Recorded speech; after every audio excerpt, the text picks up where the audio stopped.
everyone. Bill Code again, and my colleague Kristina Metz. Kristina, of course, is a therapist at Taymount, Canada, where we do gut flora transplant. And you can find more about me on my website, drbillcode.com. And if any of you are able to, if you can share this with other people, we'd appreciate it. Today we're talking about energy. Everybody's short of energy, at least almost everybody is short of energy. Everyone who talks to us, at least. Yeah, maybe it's who we're talking to. Yeah. I don't know. I remember as a general practitioner sitting in the office, and it was a frequent problem. And before my MS was diagnosed, and I figured out what was going on, and I'd say, I'm short of energy too. And I finally figured out part of why. Mm-hmm. Well, that was actually my original diagnosis before I found out about the Hashimoto's. They just said I had chronic fatigue syndrome. Yes. And then. Yeah. Well, and chronic fatigue syndrome is a great piece to talk about today because so much more is understood, and it's a mitochondrial dysfunction illness. Mm-hmm. And treatable.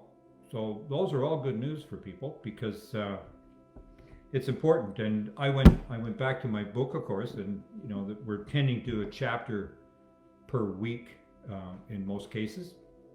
Incidentally, we're taking next week off.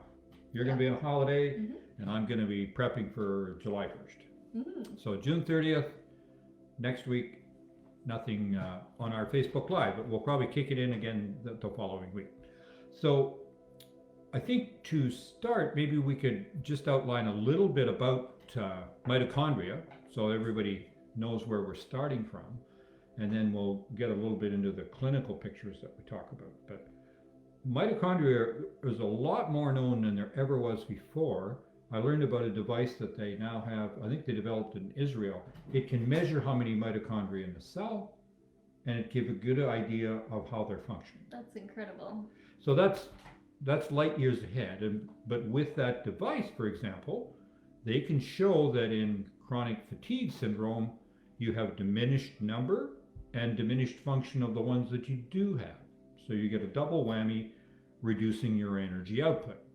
So I think we can all understand our motor vehicle needs to run on either electricity or gasoline or some variation of that. Mm-hmm. And we need to run on energy too. And our energy is not unlike the combustion engine. It needs oxygen to function. So all of that happens in the little, I call them power pack units within the cell. They build our energy quantile, which is ATP. And of course you take ADP, and if you have enough oxygen present, you can make nearly some 34 molecules of ATP. But if you're short of oxygen, and most of us have done that when we've run and we kind of hit the wall, we don't have enough energy left.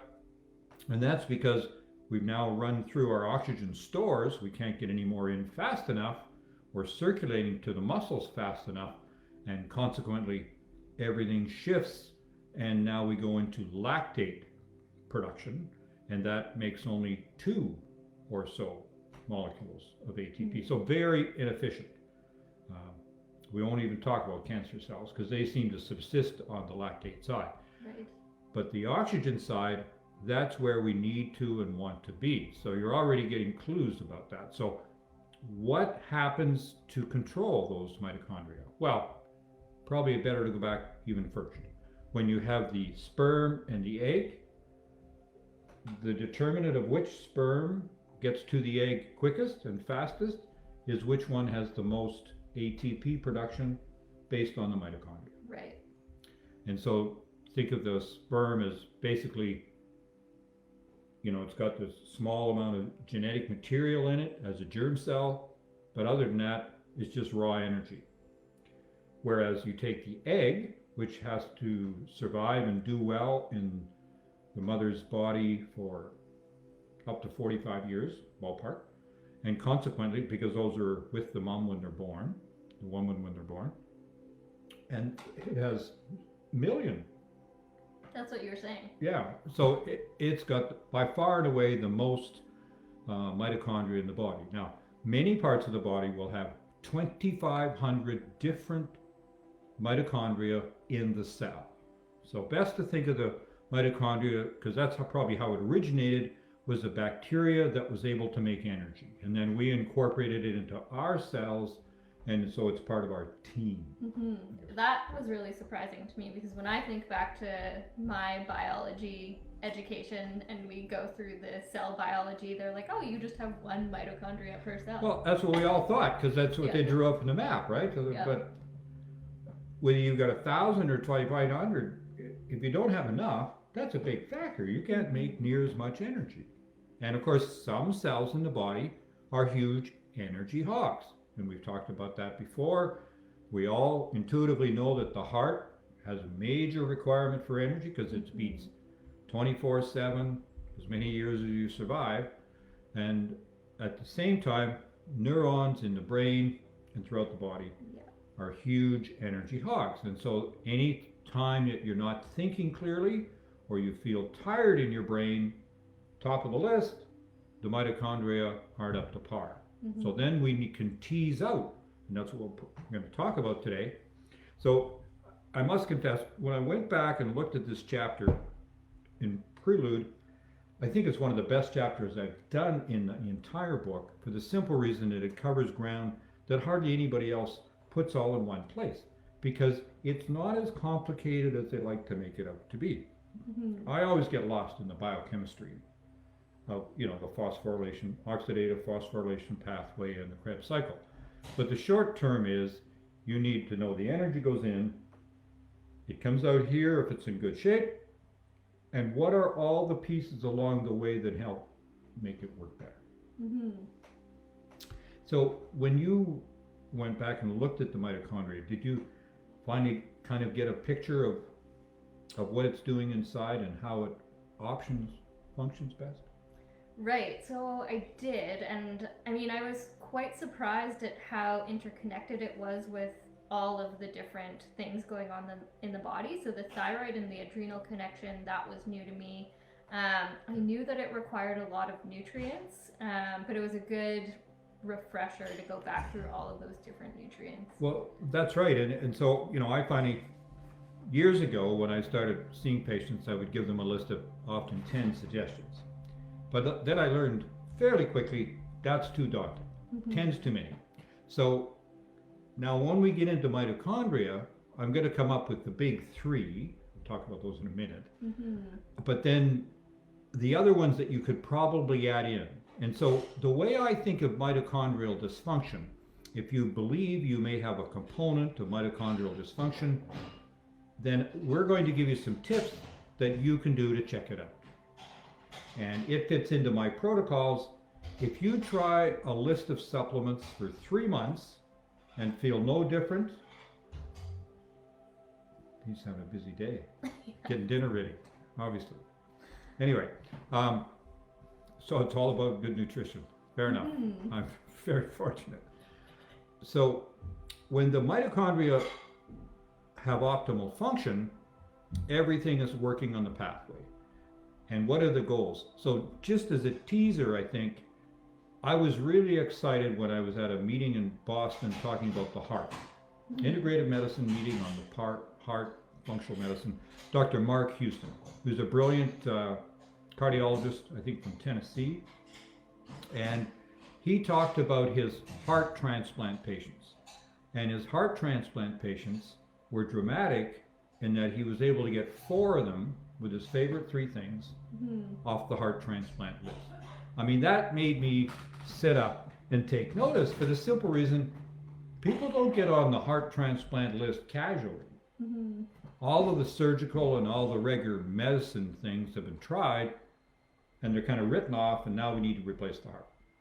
So all those pieces aside, I'm not out to try and replace heart transplant surgery, but I am saying that many of us really need to be aware of it for our heart function alone, because one of the 3 main causes of heart death is heart failure, which means lack of energy in the heart.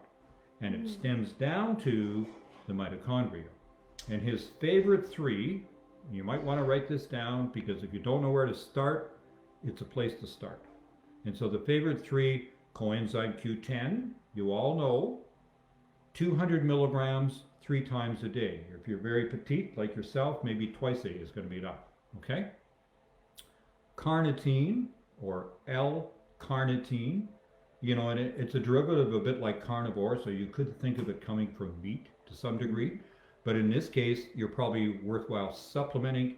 It really makes a determination as to how well energy is able to enter into the cell, especially fat molecules, because I think we've mentioned before, fat molecules burn cleaner than carbohydrates. We always thought glucose was the most clean. It's not. There's a lot of extra byproducts, and if you can have healthy fat or ketones or other variations of fat that will burn in the mitochondria, they burn better, and one of the predictors is carnitine. So carnitine, or if it's a brain issue, even better, acetyl, A-C-E-T-Y-L, acetylcarnitine, 500 milligrams 3 times a day, or if you're petite, 2. Okay? So those are the 2 mainstays, and then his other short burst of energy would come from D-ribose, R-I-B-O-S-E, 5 grams 3 times a day, or if you're petite, twice. Right. And that, in some people I've had, in 20 minutes, they will notice a burst of energy when they have the D-ribose, because it's a 5-sided sugar, but it's able to go in a bit of a bypass route and helps the mitochondria make ATP. And that's why it can have a sudden burst and surge with it.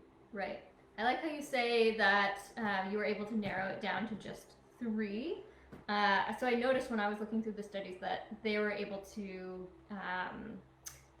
achieve benefit from sometimes even just one of those. So for example, looking at the chronic fatigue and the ME patients, they would sometimes just give them carnitine, and the patients would experience improvement just from the carnitine. So yeah. Well, that's right. One. And sometimes people find they have, now of those 3, they're relatively inexpensive. D-ribose is quite a fair bit more expensive, and you have to buy a big tub. And it's got extremely popular for those on the ketogenic diet as a kind of a rescue choice for them, even though it's a 5-sided sugar. You can't just walk into the store and buy any old D-ribose.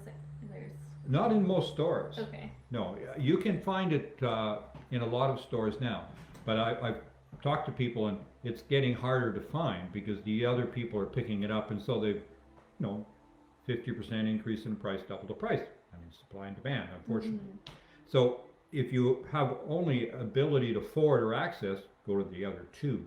So then the other things that kind of work in the pathway on the way down, I try to make it simple for folks so they can figure out and write which ones down. Like B1 can be profoundly key.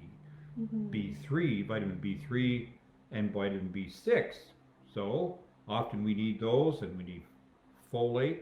So I recommend a vitamin B complex, 100 milligrams twice a day. And somebody's going to say, oh no, that's just going to give you more expensive urine, because those are all water-soluble vitamins and they go out in the urine. But you're looking at price for value for yourself, rather than take all these individual, because most of us don't like taking 35 pills at once. Yeah. So that one twice a day will look after all your B vitamins and your folate, and almost everyone can tolerate them, and almost everybody can find them. My favorite one in Canada, for example, is the AOR, because they put a better quality folate in. They put methylfolate in. Right. Most of them cheap out and just put in folic acid, and folic acid needs 3 or 4 steps within the body to get to methylfolate. And not all of us have the ability or the time and the energy to get it to those steps. So the B vitamin is an unsung hero when you're trying to reverse mitochondria. I wonder what you would think about supplementing with something like grass-fed liver, kidney, or heart, because then you'd be getting CoQ10 alongside some of those B vitamins. Well, absolutely, you would. And that's certainly what Terry Walls did with the Walls diet. And that's why she has the diet. But in my experience of 20 years doing this part and 40 years practicing medicine, it's really hard to talk people into organ meals. Now, there's a few heroes like yourself, and I've got a couple of other friends that are very good about doing the organ meats. We just celebrated our 45th wedding anniversary, and we kind of gave up liver completely 20 years ago, much to my wife's happiness. And so most of us would prefer to take a capsule of CoQ10. However, if you can't access it, grass-fed liver, beef, sheep, or lamb is good. And probably chicken liver pate is good too. Well, I actually get the liver in capsules, so I don't have to eat it. Oh, okay. Well, that's good. And it doesn't repeat on you? You don't feel Nope. liver again? Nope. I mean, if I took liver at this stage of of course, your enzymes deplete a little bit over time. You don't make them as well in the pancreas and the bowel.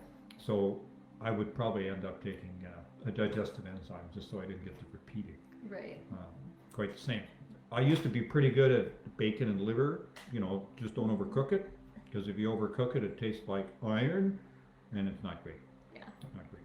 So, and liver has the major advantage in people like yourself, women in reproductive years, regular menses, and yeah, you need the iron. Old guys like me, they don't need the iron. Postmenopausal women, they don't need the iron either. In fact, it can be a detriment in too much. Exactly. I think that was one thing I forgot to write in the notes, but they did mention that in the presentations. Yeah, no, of course. A lot of us should be watching our ferritin. A lot of us, it's not just, but it's very common in people of the British Isles ancestry, especially Irish, that hemochromatosis and too much iron is a problem. And that's why it's in the chapter, curiously, with thyroid about iron excess. You want to make sure you don't have iron excess. So that's given us a couple of the things to look for. If you want to get all the nuances right, you might be better with a multivitamin, multimineral. Again, we're trying to look at the economy of the choice so that you can cover a lot of the bases. That would give you things like manganese. It might give you molybdenum, a good quality multivitamin, multimineral. If you can find one with molybdenum in it, go for it. It means that somebody's looking at attention to detail, and it's one way to mark which one you want to pick. But maybe get one that's iron free, and that's right. I would also say copper free. I don't like supplementing with copper. I'd rather get it from It's a bit of a challenge.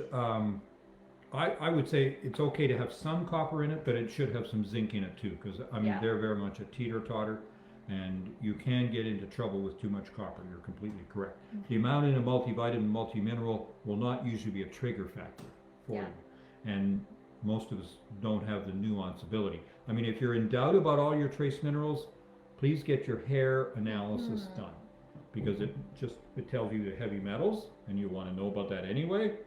But it gives you those trace minerals, and the ones I like to look at: selenium, iodide, molybdenum, manganese, and lithium. We'll talk about it another time. Yeah. And then I'm pretty keen on alpha lipoic acid, because it can be a real factor in the chains within the mitochondria and how things work. It's brilliant to take, say, 200 milligrams twice a day. If you've got any peripheral neuropathy, shooting, or electrical pains, then you have neuropathic pain, peripheral neuropathy, and then the data shows 200 milligrams 3 times a day is often extremely helpful. And it's also extremely helpful in Parkinson's and a number of other problems. But it can really be useful in the scheme of things. We're slowly winding our way down the list. I think we talked about, acetylcarnitine. Vitamin C, still a useful piece, because if the mitochondria are working properly, then we're going to have some byproducts of respiration, or called reactive oxygen species. So hang in there. Take a gram of vitamin C twice a day. Again, a really inexpensive supplement, and remember, you're trying this for 3 months to see if you can reverse your problem. Because your doc isn't going to help you do this very much. If they're a select few, integrative, functional, then they might well. But otherwise, this is something you can do in the comfort of your own home, whether you're quarantined or not. Yep. Because you can find it. Vitamin E, best if you buy the mixed tocopherols, so not the inexpensive brand, which just has one kind, but you want mixed tocopherols, 4 and even 8 of them mentioned in it. And if you're taking one of those a day, that's probably adequate, typically in the 400 milligram range. I'm still big on vitamin D. We're kind of going through a little bit backwards. C, E, and now D. But D, almost all of us, if you're going to be treating and trying to reverse your troubles with mitochondrial dysfunction, then I would go at least with 4,000 international units a day. It sounds like a lot. It's only 0.1 milligrams, and the research continued to show it's profoundly useful in muscle strength. In fact, that alone is a reason for the elderly to be at least on 4,000 international units a day. They'll have better muscle strength and less falls, and they can ambulate more on their own, or getting up out of bed, or all those pieces, because vitamin D matters for muscle performance as well as heart performance. It keeps down blood pressure, and it probably makes a great difference in the brain function, in the mitochondrial need for the neurons too. And that's got most of them. The other one, everybody should be on magnesium, at least 500 milligrams. My favorite, because it's the best absorbed, is probably the glycinate. Citrate's pretty good. If you can't get it, if you're having a problem with constipation, buy the oxide. Yeah, but then you won't absorb very much of it. No, you won't absorb much, but it'll help the constipation. The same with magnesium sulfate, which is Epsom salts. Yeah. If you're super broke, and some of my MS clients have been super broke, and so they'll use a 1/4 teaspoon of Epsom salts a day in a glass of water, and it's kind of like dynamite the next morning.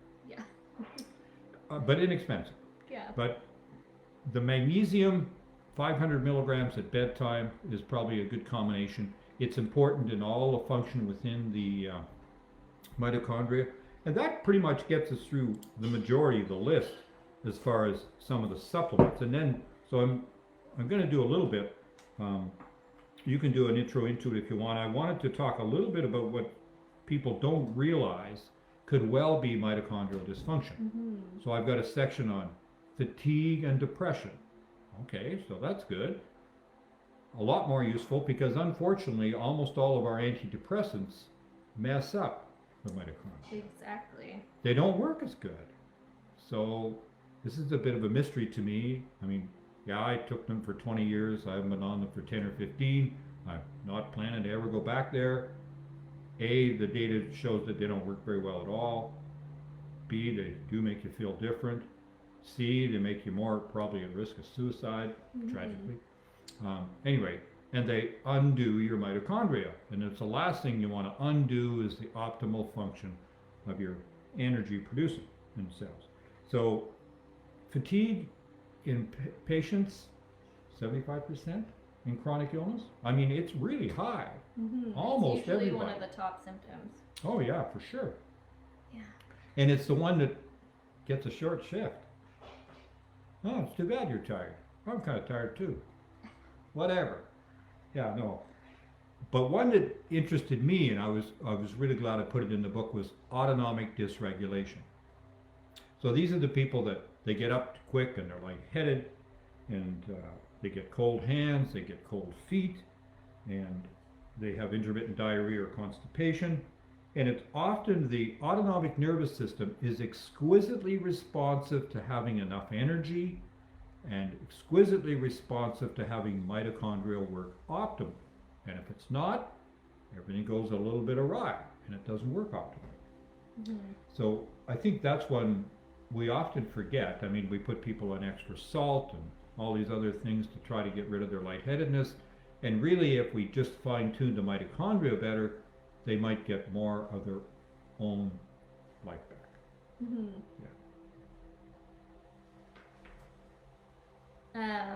It wasn't just the SSRIs that messed up the mitochondria, it was also the antipsychotics as well.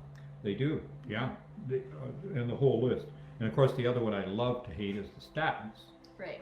Because the statins destroy acetyl-CoA, which is way back in the body. The body can make its own coenzyme Q10.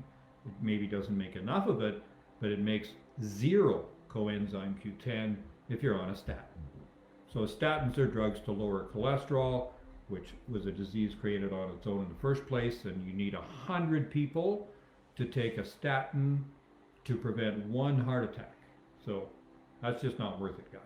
There's other ways to do it. You can make your heart way healthier, and even just getting your nutrients right for these other pieces and bringing down your pressure, all of these will improve your risk factor. Because remember, half of heart attacks are in people with completely normal cholesterol.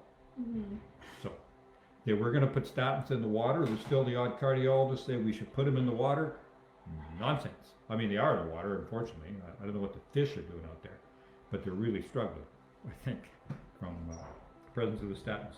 And then the other ones that I think it's intuitive for you, you can probably recognize that those that have myopathy or muscle weakness and myalgias or muscle pain, Mm-hmm. that could often be due to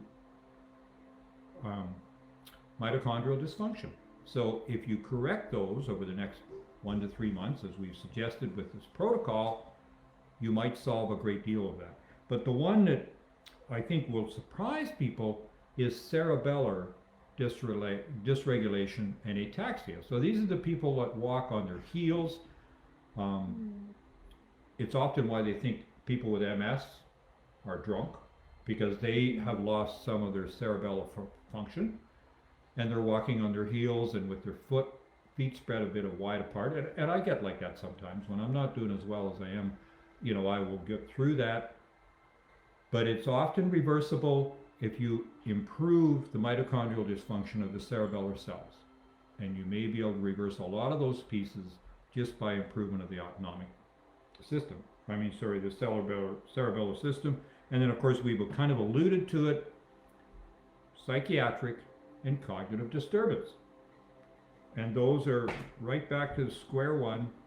It's usually the first sign when those are happening, whether it's anxiety, depression, mood disorder, or just cognitive dysfunction, fuzzy thinking, brain fog.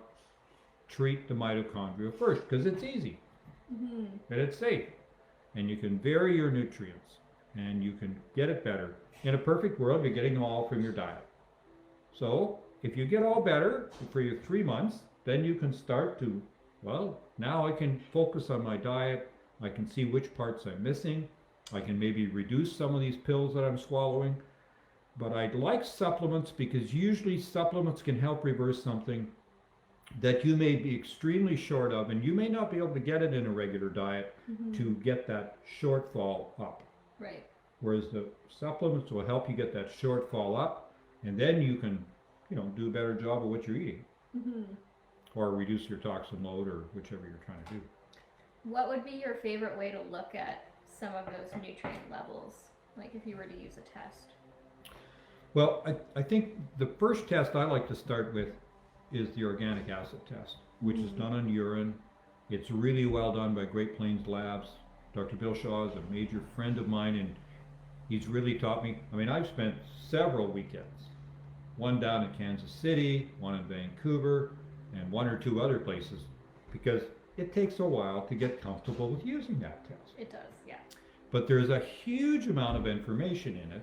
It tells you some of the nutrients you should have more of, some of the ones maybe you should have less of, right down to the amino acid differences within the body, right with the sugars that are produced in the urine that tell you you've got candida, or more subtly now, if you've got other mold problems, there's other reference points in it that suggest maybe there's other molds in excess here, so that might be a mold experience for you.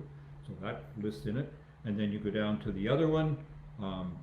So there's some of the bacteria problems. There's certainly some groups of Clostridia create HPHPA, and it creates P-cresol, and those are both markers that you better get that typed down, because it can create psychiatric disturbances. Even I've had a young client in his very early 20s, and it was dramatic. He had really elevated of those, and he was seeing things. He was hallucinatory. He's way beyond being cooperative and looking after himself optimally. We treat him with an antibiotic in that case, and he's better. Mm-hmm. So, and sometimes that won't be enough, but almost always it will be in the short term. And then what are you going to do in the long term? Well, you're going to improve your microbiome, as you and I well know. Yeah. And ideally, you might go on to treat that. And happily, people are looking more. I know there's a bipolar study on that very thing in Toronto right now. Can microbiome enhancement or improvement through gut flora transplant resolve the bipolar disorder? Way better, in my way of thinking, to do that than look at a lifelong of drugs. Exactly. Well, I would love to talk more about these secondary functions that mitochondria have, but maybe we should get to some of these questions.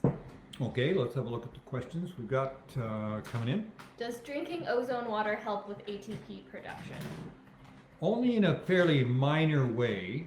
I know that the ozone will help 2,3-DPG, which is the ability of the body to release and take on the oxygen. So that is one way you may be supplying better oxygen. I prefer oxygen better, and it's one we haven't got to yet. I forgot one of my favorites. How could I do that? I know. How sloppy. Surprised. Okay. But it's not unreasonable, and if you can ozonate the water at home and drink the water, it's a pretty safe way to start. And maybe eventually we'll be saying, well, if ozonated water helps you, think what an oxygen concentrator at home, Yeah. and an hour of oxygen twice a day on a non-rebreathing mask might do a lot better. And not only that, you can do it during the night when you're sleeping. Exactly. So in terms of prioritizing buying ozone equipment over a concentrator, I think it's more worth your while to buy a concentrator. If you drink too much ozone water, in my experience, it can actually weaken the mucosal lining of your stomach and make you more sensitive to things, so you wouldn't want to do it all the time.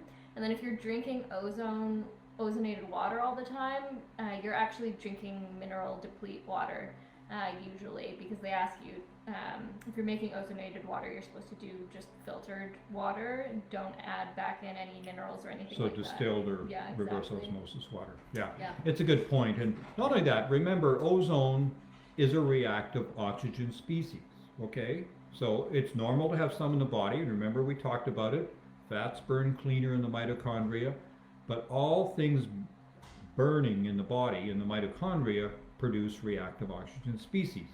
So it's fine to challenge it some, but do we want to do it in extremes with ozone? And I'll be honest, it's not my expertise, and I think we can usually find it without it.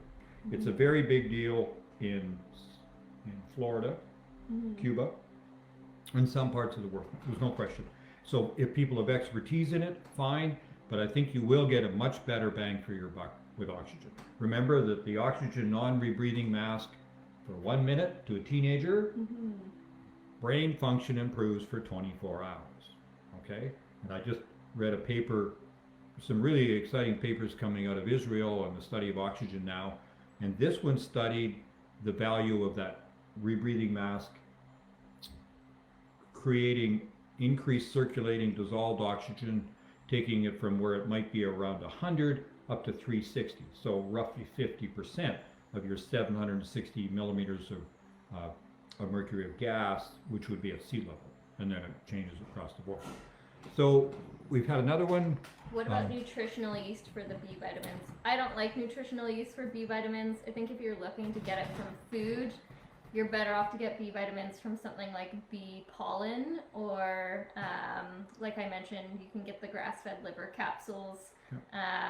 Those are better solutions. And then if you're looking specifically for B12, chlorella also works. Yeah, and I would agree and supplement that same concept, because nutritional yeast has some, but it doesn't have a comprehensive list. And so you won't do better than the value that you're getting from your B complex. And so we've got another one from Jody. What are the benefits of taking nattokinase? So we've touched on that before. It's nattokinase, 100 milligrams per day. Twice a day is kind of optimal because it lasts in the body 8 to 10 hours. And so if you're taking it twice a day, you're really doing it. So we'll go over it briefly because it does tie into mitochondrial dysfunction. Because if you've got excess thrombin, so that's one of the first clotting components in the body. The thrombin forms in little tiny fibrils, and it actually lays along, if it isn't being used, it lays along the lining of the blood vessels, along the lining of the endothelium.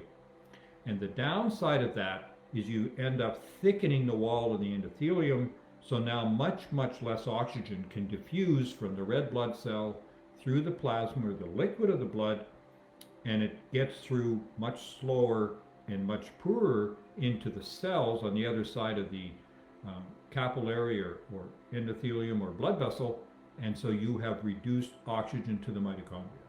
So it's a sacrifice in that, and it's really common. 90% of people with chronic illness, any chronic illness, and a high proportion, nearly the same, in folks with an acute infection or a chronic infection. So chronic infection, think Lyme, think mold, other troubles, or think acute in the virus. COVID-19 is one, because COVID-19 seems to really crank and create that problem with the trouble of excess fibrin.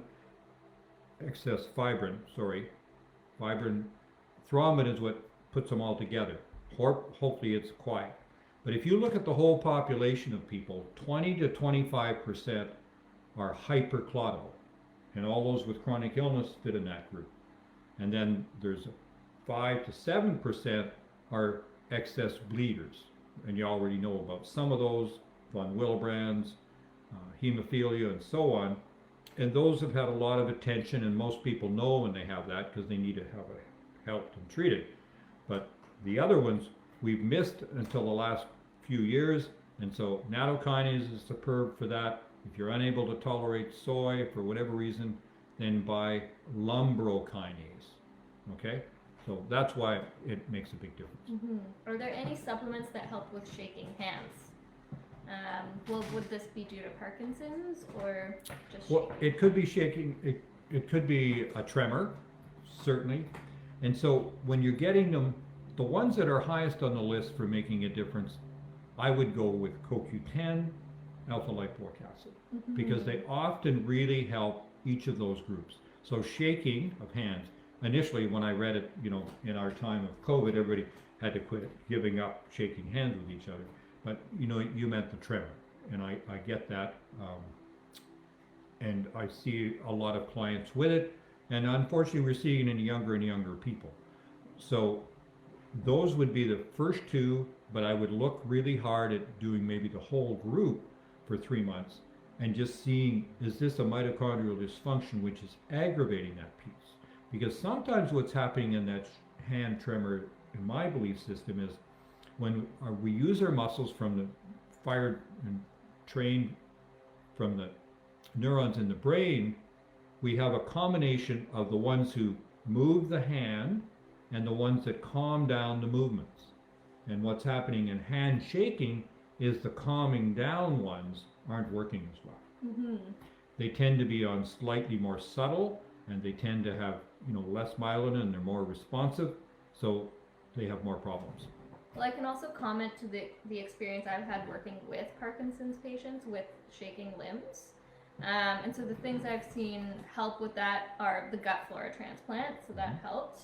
But then also looking into maybe why the mitochondria are impacted, and I'm thinking of one case in particular where he ended up having Wilson's disease, so the copper wasn't clearing properly, and I imagine that's exactly why his mitochondria were impacted, and then resulting in the shaking. So when he found that out, he was able to start using various things to help support that and reduce the shaking. Yeah, and in short term, zinc would be in that group. Certainly if it's copper excess, because it's a teeter-totter between copper and zinc. So that may make a difference. All right, so I think we've got most of the questions so far. Right. So. Can we talk about the secondary functions? Yes. They're really cool. Right on. So I thought it was amazing that the mitochondria have some of these secondary functions where they're actually involved in neurotransmitter production, and they're involved in immunity. And then there's the gut connection for me. So if the mitochondria are stimulating these various immune reactions or immune compounds, then there's the gut piece. So if you have gut dysbiosis or issues with chronic gut infections, then supporting the mitochondria are actually going to help you fight those off. Not to mention the mitochondria are also somewhat involved in motility, so if you have problems with SIBO, then you're going to want to support those mitochondria as well. And the other important piece, and you know, I've learned that because when we get implants from the United Kingdom, and they're now, you know, a medical entity in the United Kingdom and being accepted in that sort of fashion, when we receive them, they've always been stored at -80 degrees Celsius. That's pretty chilly, even by Saskatchewan winter standards. Yep. Okay, so that -80, it doesn't kill those bacteria, but it really slows them down. Now, if someone takes home an extra 2 units because they've learned how to do it and they're going to give them their own top-ups at home, we know that if we put them in a freezer at -20, that they start to mobilize some. And it's the same when we warm them up prior to giving them.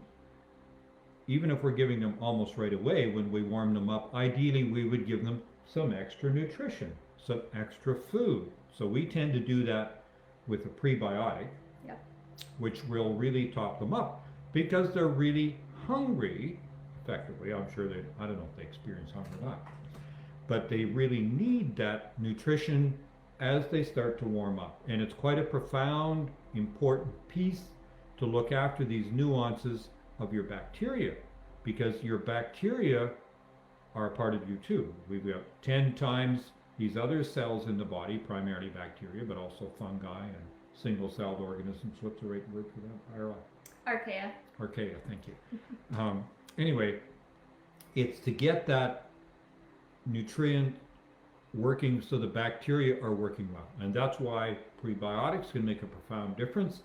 And ultimate fiber, hence we're back to our 40 to 50 different foods per week, because each different fiber in each different food has a nuance of part of the teams of bacteria. And if we have 40,000 different types of bacteria in the gut, I mean, we always worry about the pathogenic ones, you know, Clostridium, certain strains, Salmonella, and so on. But if we can keep them all in some degree of happiness, then they all work together as a coordinated team. And I think I used the analogy this week to one of our clients, because he was a hockey player and his son was a hockey player. They got it. I mean, if we just had one specialized type of hockey player and everybody has the same skill, we're not going to win many games. Yeah. But if we've got a whole series, you know, 40,000 is a bigger series, but you can try thinking about at least 100 or 1,000 different series of different types of bacteria. Why is it so important to keep them all together? And if there's a problem within North American diets and European diets, often there isn't enough diversity in them, and that's why we call it the SAD, Standard American Diet. Anyway, and that's why we get a really focused group of different bacteria, and that leads to our extra diabetes and extra obesity and all these other hiccups. Yeah.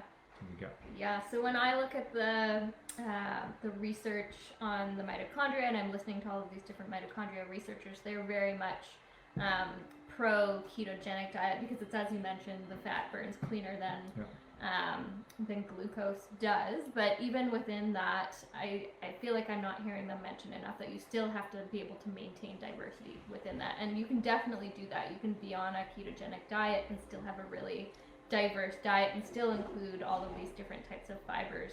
It just comes down to what ratio you're using for the fat to carbohydrates. And the ketogenic diet can have profound usefulness and for key things. It can be profound in some seizures. It can be found in some people with autism spectrum disorder, and it can be really found profound even in some cancers. But it's not for the faint-hearted to do alone at home necessarily, and some people don't do well on it. I mean, I had one woman tried it, and her sugars just went off the map. I think it was stressful beyond belief for her. So despite her best intentions, it wasn't a great choice for her. Right. So I think it's the individual, and ideally you would want to have someone coaching you through it or learn a great deal about it in reading on your own, to do that. I mean, I tend to go with paleo diet to a great degree, but I've never gone so extreme to the ketogenic. Right. Yeah. Well, maybe we should talk about some of the things that impair the mitochondria. And we kind of hinted when we started talking about the metals and the Wilson's disease. Yeah, and some of the drugs, you know, we talked about antipsychotics, we talked about antidepressants, we talked about statins, even the protein pump inhibitors, which shut down almost all the acidity. They're really hard on some of the B vitamins, and those have to be reversed. And antibiotics are pretty nasty on some of those B vitamins and the other cascades, and secondarily, some of them are really hard on the mitochondria too. So when you take your mix of what you need to shift or change or alter in your diet or occasionally supplements, don't forget to look not just at the toxins you're taking in, but take in those, some, I call them prescribed toxins of the drugs, because some of them almost invariably have a significant side effect, and you want to know what those are. So if you need the drug, fine, but you can live with it and work around it. And I get super angry all the time if somebody tells me they're on a statin, they've been on it for years, their cardiologist gave it to them, and no one's ever mentioned coenzyme Q10. I'm really annoyed, because everybody that's on a statin should be told by the pharmacist and or the physician, you need to take coenzyme Q10, because now you're not getting it the same way. Right. And almost none of those people are eating regular grass-fed liver, unfortunately. Yeah, exactly. They should be, but maybe, if they're tolerant. Second to the prescription medications, I have been hearing a lot about how environmental toxins impact the mitochondria, and specifically things like the PCBs and the flame retardants and that type of thing, the insecticides and the pesticides as well. Yeah, and you know, that's crept into our well-being really commonly, whether it's our car or our new furniture. Most of these have flame retardants on them. In fact, it's even on some of the infant clothing. And it's really frightening, because these have some really nasty downside effects to our mitochondria. And all of a sudden we're tired, no clue why. Is it something we're eating? And it's something we're either sitting on or breathing in our pillow, because mattresses are all over flame retardants. And it's been an interesting thing. Yeah, we've reduced the fires, that's all good, but at what cost? If everybody gets sick from the flame retardant, not everybody's going to have a fire, so maybe it's not a perfect trade-off all the time. Yeah. Quit smoking in bed. That's my number one recommendation. And then also actually mentioned is electrosmog as something that... Well, that's right, and you know, as I mentioned last week, I just did the 5G summit, but even before 5G, we had some major problems, because the mitochondria are a very major factor, and they're very responsive to maintaining the calcium levels within the cell, in and around the cell. And the control of the mitochondria is greatly controlled by the shift of calcium from outside the cell to inside the cell. And this is done through the little chambers or pathways, which are called voltage-gated calcium channels. And that's been shown irreversibly, thousands of studies, that you can interfere on that with electromagnetic energy. So not just 5G, 4G, 3G, 2G, and even dirty electricity within your house. So it's arriving one day this week. I ordered a sign. I'm forgetting the second part of the name. Anyway, it's put out by Power EMT, and I'll be putting it on my electrical box. It might even save me money, because it might save 1 to 40% of the electricity coming in. They're very shrewd when they put in the smart meters, because it measures all electricity that comes into my yard or into my house. The kicker is I can't use all of it, because some of it's just plain dirty electricity. Right. But this will filter out that part, send it back, so I won't get charged for it. That's handy. So that will end up saving me money, but it'll also reduce the dirty electricity, which creeps out from the walls a meter or two everywhere in my house. Mm-hmm. And so if I can save money, be more healthy, get less headaches, I'm in. Mm-hmm. Some of the other things that were said to impair mitochondria were actually bacterial, fungal, and viral infections. So those would all be things to look into as well if you're experiencing any of the symptoms we've spoken about. Maybe I'll just look at this question here. So, Yeah, this one. does colon hydrotherapy benefit mitochondria at all? I have not seen anything in writing making that connection, but if it's helping you reduce that total body burden, then I would imagine it would. And so, I would put it, probably colon hydrotherapy has some of the same benefits as coffee hours. Mm-hmm. Okay? Because often we're helping the body cleanse out what's been lingering.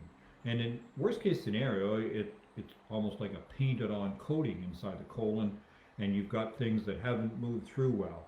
I mean, this is particularly prominent to me if we look at the folks with recurrent constipation. Because if you're constipated, and some people are going once a week, I mean, this is a tough deal. Because if we're constipated, there's an ongoing movement from the liver. It cleans up everything it can in the blood, and it often puts those toxins that it's working on into the bile, and they go into the gut.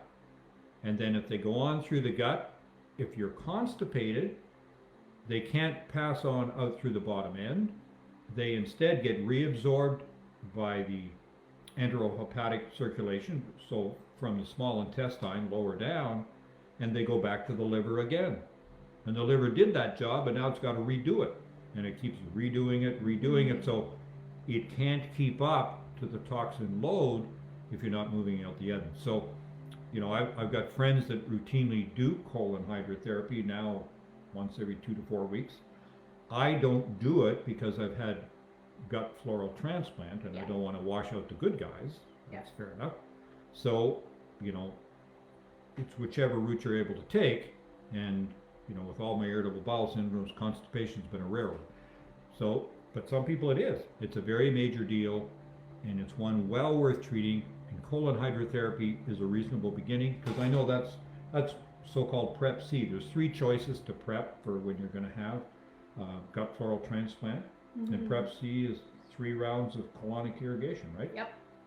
And you can do that, on site where you're having your transplant the next day. You don't have to do any of the other palaver ahead of time. Takes the next 2 or 3 days, costs a little bit more, but people like it. Mm-hmm. And most people are surprised, and I was surprised too the first time I did it. This is not a big deal. This is not a big deal at all. It can be a bit uncomfortable. It depends what your situation is. I know. But I like a really good therapist who knows what they're doing, and almost everybody does. There's a standard concept of training in Canada, and I'm sure it's the same in other parts of the world. Mm-hmm. But it can have a place for people, and in your journey to wellness. Yeah. Bruce is asking, I'm not quite clear what you were doing to your smart meter. Can you clarify? Well, I was a bit lucky because I decided in my respective yard, because we live on 7.5 acres or 3 hectares for those that are metric purists, and we wanted to move our power line, which was partway into the yard, maybe 70 meters underground, the last 10 meters to the house. So that was already our power pole. Our meter was right at the house, and in looking at that, they wanted to have that smart meter. They could put it on that pole. So now it's 10, 20 meters from the house, which is much better for me because it diminishes what I get from the smart meter. What I learned in a superb talk at the summit, and that's where I ordered this unit at Power EMT, sounds like almost EFT. Emergency, yeah, it's almost EFT. But anyway, poweremt.com, you can find it, and it has a unit which fixes onto your electrical box, and it filters out all the nonsense from the smart meter. Because even if you were really clever, not many people manage to do this, and you talk them into leaving you with an analog meter, if you're on a transformer shared with several other homes, you're getting their smart meter dirty stuff anyway. Mm-hmm. So, and I thought smart meters were maybe not as nasty because they only they're not ideal. So better to have it away from the house, and that's what we have. So we have ours it's probably 20-30 meters from the house, and I think I may take it the extra piece is try put a shield on it. It's the same as some people have put a shield, hopefully between their smart meter and their bedroom if they happen to be sleeping right near the rascal. Then I put a shield so that it blocks most of it. So whether you use tin foil or some kind of other metal, it will reflect most of it and minimize it some. Right. Okay, we don't have any other questions right now. Maybe we want to touch more on that engine analogy with the thyroid and adrenals, because that was also enlightening. Well, it was kind of neat. I'm still working on how the adrenal is the gearbox. Okay. I'm still struggling with that, but I'm all over the thyroid because it's like your accelerator. It's your gas pedal. And most of us, you have that, and it's the major controller of how hard the mitochondria is working. I mean, just as we've talked about, we've got to get the mitochondrial functioning optimally, get the optimal number of mitochondria, get them all working well, because both go down if we're not well and we're not getting nutrients or we're having some major onslaught from our illness. But if we can start to work back on, then get the thyroid optimal, because it's the power regulator. It decides what is working and what is not working. So thyroid's number one. Adrenals, important to address. I mean, easiest maybe with adaptogens, if you can make it work with rhodiola and these other subtleties. Often you'll need some experience of people to help you suggest through those. But if you get the thyroid optimized, you've been through these others, you better look at chronic troubled stress, because that may upset the whole apple cart, and you may need to help the adrenals recover too. Mm-hmm. Well, this is where blood sugar comes into play, because if your blood sugar is out of whack, constantly up and down, then that impacts the adrenals. Yeah. And then I liked the thyroid piece because, I mean, they were saying, well, the thyroid controls how much work the mitochondria are putting out. So, I mean, if you get to the point where you have maybe your thyroid levels optimized, but you're still tired, well, maybe you don't have your mitochondria optimized. Well, that's right. And so Bruce asked a question, what is the optimal TSH level? So on our lab sheets, where I live, and it's pretty similar across North America, it's somewhere about 0.2 to 5.4, so that's a big range. And so they're not going to diagnose you as hypothyroid until you're above 5.4, because remember, TSH is reverse. Thyroid stimulating hormone, the higher the number, the more the pituitary is trying to, have more thyroid hormone produced, especially T3, because that's the active form in the body. However, I tend to be much more proactive. If people have the clinical story consistent, I will even treat 2.0. In fact, I'll even treat it lower than that, but most people, in most cases, would think about it in the integrative medicine, functional medicine world. If it's not 2, if it's above 2 or above, then we would often try some thyroid supplementation. And of course, you could do the adjuncts to it. You could get a healthier microbiome, because that adjusts a third of it from T4, the storage hormone, to T3. Healthy liver, that's 2/3 of the adjustment of those to those. And then optimal function converting from those, which means having adequate selenium, adequate zinc. So those are the other subtleties that work in the mix. Mm-hmm.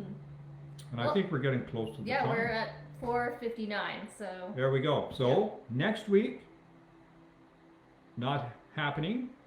We'll announce on Facebook Live. We'll probably do on the following week.